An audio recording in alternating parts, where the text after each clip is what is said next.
Estudo do Catecismo da Igreja Católica, com o Padre Bruno Leonardo Braga. Desejei ver com a inteligência o que acreditei. Santo Agostinho. Tuas asas que nos elevam em contemplação. Na última semana, nós encerramos a meditação do 9º artigo da profissão de fé, creio na Santa Igreja Católica, na comunhão dos santos. Hoje nós vamos meditar o 10º artigo, creio no perdão dos pecados, ou creio na remissão dos pecados. É importante notar o nexo que existe entre as afirmações, os artigos da profissão de fé que nós estamos aqui estudando, porque não são frases soltas. O símbolo dos apóstolos, ele faz uma correlação entre a fé no perdão dos pecados e a fé no Espírito Santo e também a fé na igreja e na comunhão dos santos. Então, não é só na sequência, creio no Espírito Santo, na Santa Igreja Católica, na comunhão dos santos, na remissão dos pecados. Está tudo articulado, um mistério que está ligado ao outro. Por quê? Porque foi dando o Espírito Santo aos seus apóstolos que o Cristo ressuscitado conferiu a eles o seu próprio poder divino de perdoar os pecados. Nós recordamos aquela passagem de João, capítulo 20, versículos 22 e 23, em que Jesus, no primeiro dia da semana, se encontrando com os apóstolos, ou colocando-se no meio deles, disse: recebei o Espírito Santo. Aqueles a quem perdoardes os pecados, lhes serão perdoados. Aqueles a quem os retiverdes, lhes serão retidos.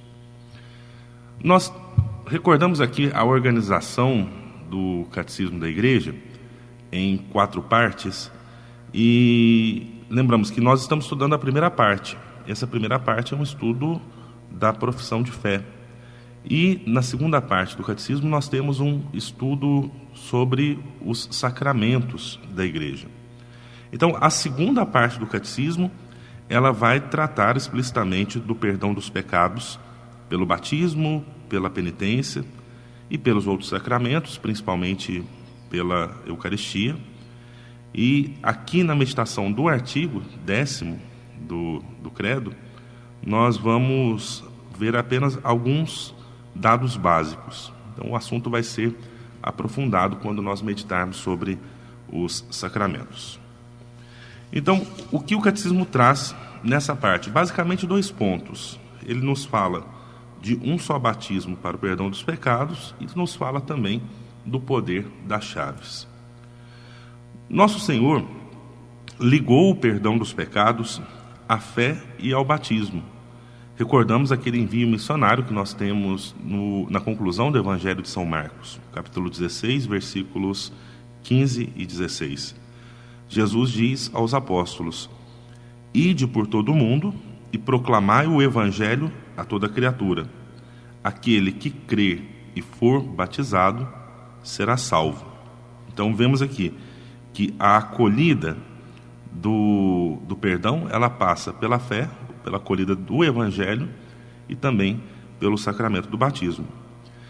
O batismo, ele aparece como o primeiro e o principal sacramento do perdão dos pecados, porque ele une aquele que é batizado a Cristo, que morreu por nossos pecados e que ressuscitou para a nossa justificação. E assim, aquele que é batizado faz a experiência de acolher a graça redentora do Cristo. No momento em que nós fazemos a nossa primeira profissão de fé, recebendo o santo batismo que nos purifica, o perdão que nós recebemos, ele é tão pleno e tão completo que não nos resta absolutamente nada a pagar, seja do pecado original, seja dos pecados cometidos por nossa própria vontade. E também não nos resta, em absoluto, nenhuma pena a sofrer para expiar esses pecados. Mas a graça do batismo, ela não livra ninguém de todas as fraquezas da natureza. Pelo contrário, ainda temos de combater os movimentos da concupiscência que não cessam de nos arrastar para o mal. Ou seja, ao nos perdoar, Jesus, ele realmente nos justifica e nos santifica, mas nós carregamos ainda na nossa carne as marcas da concupiscência, que é justamente esta inclinação para nós praticarmos o mal. E assim, a vida cristã ela vai ser marcada também por um combate, evidentemente um combate fortalecido pela graça do Senhor, mas um combate contra esta inclinação para o mal. Nesse combate, quem seria suficientemente forte e vigilante para evitar toda a ferida do pecado? Vai nos perguntar o catecismo, né? E é claro que aqui é uma pergunta retórica, porque a resposta vai ser ninguém. Na verdade, todos nós acabamos, por uma vez ou outra, cedendo a essa inclinação ao mal. Por isso, era necessário que a igreja ela também tivesse o poder de perdoar os pecados para aqueles que, já batizados, já redimidos por Cristo, caíssem novamente no pecado. Por isso, o batismo ele não poderia ser o único meio de a igreja se servir das chaves do reino dos céus que havia recebido de Jesus Cristo. Era preciso que a igreja fosse capaz de perdoar as faltas a todos os penitentes, ainda que tivessem pecado até o último instante da sua vida. Por isso, Jesus deu à igreja também o sacramento da penitência, da confissão, da reconciliação, como queiramos chamar. É pelo sacramento da penitência que aquele que é já batizado, mas que peca, é por esse sacramento que ele pode ser reconciliado com Deus e com a igreja. Os padres da igreja, com razão, chamavam a penitência ou a confissão de um batismo laborioso. O sacramento da penitência, ele é chamado batismo laborioso ou de esforço ou de trabalho, porque no batismo em si nós simplesmente nos revestimos da graça de Cristo. Já na penitência nós também fazemos cooperar o nosso esforço de conversão, assistido pela graça do Senhor. E assim, da mesma maneira como o batismo ele é necessário para aqueles que ainda não foram regenerados, a penitência ela também será necessária para a salvação daqueles que caíram depois do batismo. Isso é um ensino do Concílio de Trento. Bom, aí nós chegamos à segunda parte da reflexão sobre o 10º artigo da profissão de fé, que é o poder das chaves. Depois da sua ressurreição, Cristo enviou os apóstolos para anunciar a todas as nações o arrependimento em seu nome, em vista da remissão dos pecados. Este ministério da reconciliação, os apóstolos e os seus sucessores, eles não exercem somente anunciando aos homens o perdão de Deus, merecido para nós por Cristo, e chamando-os à conversão e à fé, mas também comunicando-lhes a remissão dos pecados pelo batismo e reconciliando-os com Deus e com a igreja, graças ao poder das chaves recebido de Cristo. A igreja recebeu as chaves do reino dos céus para que se opere nela a remissão dos pecados pelo sangue de Cristo e pela ação do Espírito Santo. É nesta igreja que a alma revive, ela que estava morta pelos pecados, a fim de viver com Cristo, cuja graça nos salvou. Assim, nós vemos o ato de celebrar o sacramento da penitência como um desejo realmente de Cristo de favorecer que aqueles que pecam eles possam se restabelecer ou se regenerar na graça e assim desfrutar do dom da salvação. Mas esse sacramento ele vai ser celebrado justamente pelos apóstolos e pelos seus sucessores. Então não tem nenhum pecado, por mais grave que ele seja, que a igreja não possa perdoar. Não existe ninguém, por mal e culpado que seja, que não deva esperar com segurança seu perdão, desde que o seu arrependimento seja sincero. Vejamos, eu vou repetir essa frase. Desde que o seu arrependimento seja sincero. Então é preciso para desfrutar da graça do perdão dos pecados, arrepender-se pelo pecado cometido.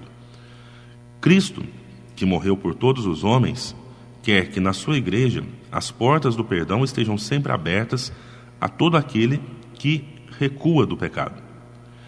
A catequese, ela tem assim de se empenhar em despertar e alimentar nos fiéis a fé na grandeza incomparável do dom de Cristo ressuscitado, que Cristo ressuscitado concedeu à sua igreja, a missão e o poder de perdoar verdadeiramente os pecados pelo ministério dos apóstolos e de seus sucessores. Mas chamemos a atenção para alguns fatos aqui. Se o arrependimento ele é necessário para o perdão dos pecados, e o arrependimento é uma das partes da contrição, porque na verdade a contrição é condição para que o sacramento da penitência seja válido. A contrição ela inclui também o arrependimento e o propósito de mudança de vida. Mas se o arrependimento é necessário, alguns podem às vezes ficar preocupados assim, mas eu não consigo me arrepender de ter cometido este ato, de ter feito tal coisa. Mas se nós pensamos não na perspectiva do ato em si, mas do nosso relacionamento com Deus, nós podemos criar em nós um arrependimento sincero. Às vezes eu não me arrependo de ter feito tal coisa, mas eu me arrependo de, por meio de tal coisa, ter ofendido a Deus, que é sumamente bom e amável e que não merece a minha ofensa. Então o meu arrependimento vai vir a partir do meu relacionamento com Deus, ele vai vir a partir do fato de que eu não gostaria de ter ofendido a Deus. E esse arrependimento é sincero. Em segundo lugar, o perdão dos pecados para aqueles que já foram batizados, ele é ligado ao ministério apostólico e, portanto, também aos sucessores dos apóstolos, e ele é necessário para que o perdão realmente seja acolhido pelas pessoas. Eu digo porque às vezes as pessoas têm uma ideia de que o sacramento da confissão não é necessário. Nós reafirmamos o que já dissemos hoje, né? Ele é tão necessário para a salvação quanto é o batismo para aqueles que já foram batizados. E algumas pessoas dizem assim, não, eu não me confesso, eu confesso diretamente com Deus.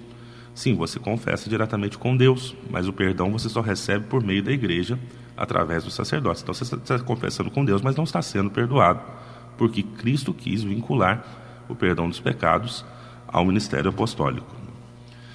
Por fim, o catecismo encerra essa meditação citando algumas afirmações de santos da nossa igreja que penso que vale a pena nós também considerarmos.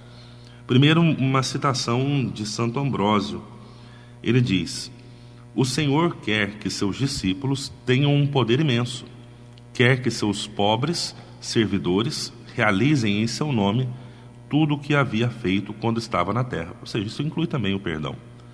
Depois, uma citação de São João Crisóstomo: os presbíteros, aquilo que no Brasil nós chamamos os padres, né?